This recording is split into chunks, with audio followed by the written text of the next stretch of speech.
So we've asked everyone, and I'd like to ask this of you, where you were in 9/11, how you learned of the events of that day, and what your reactions were. Well, I was teaching here at West Point, and I was teaching that day. And I learned of 9/11 as I was in the faculty lounge getting a cup of coffee where we have a television. And CNN had just flashed the fact that we were under attack and showed the first video of the first plane going into the tower.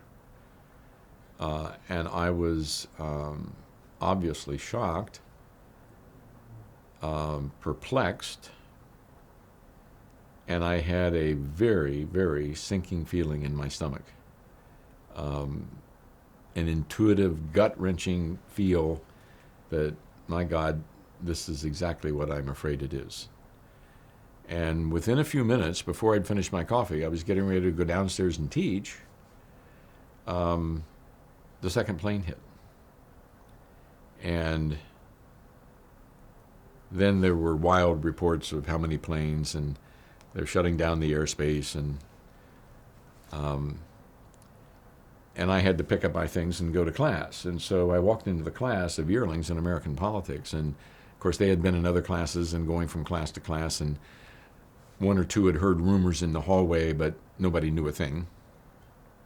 So it was a marvelous opportunity for me to say, forget what we were going to study today, let me tell you what I know, and let's prepare ourselves mentally for what this might mean. And I basically spent the class talking to the cadets about what it means when a nation goes to war, how they should think about this, the range of things that it could mean, what could be following on. I assured them about the redundancy we had in command and control, and about likely where, since I'd worked at the NSC and I knew how all these systems work, likely who was in secure places and who wasn't, and who was airborne and who wasn't. I couldn't give them all the details, but I could help them understand that, look, we know how to respond to this. We will respond to this. And this is not a time for those of us who know so very little.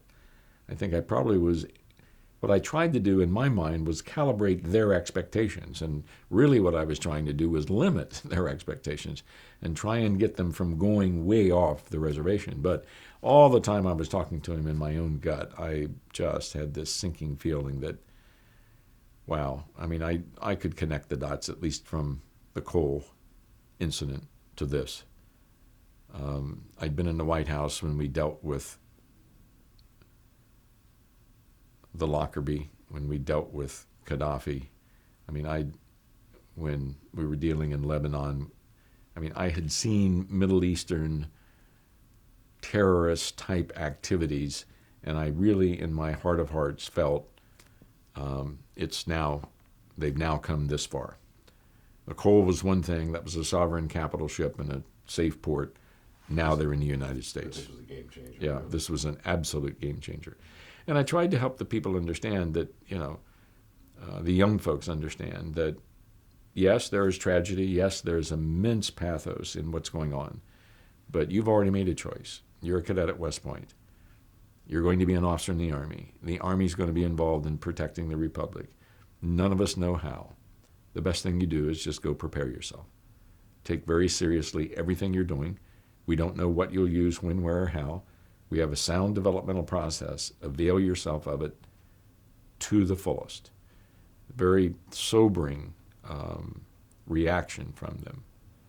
Now, they all had tons of questions, but you had to keep bounding the expectations to say, no, we don't know that. We don't know any of this. Mm-hmm.